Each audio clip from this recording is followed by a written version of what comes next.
అలర చెంచలమైన ఆత్మలందుండని అలవాటు చేసని ఉయ్యాల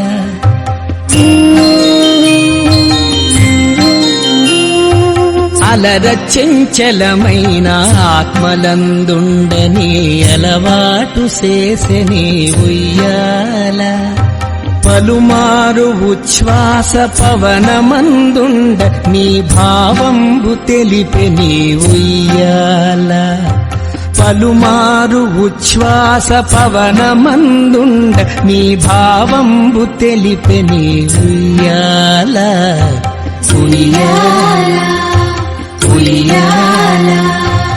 ఉయ్యాల ఉయ్యాల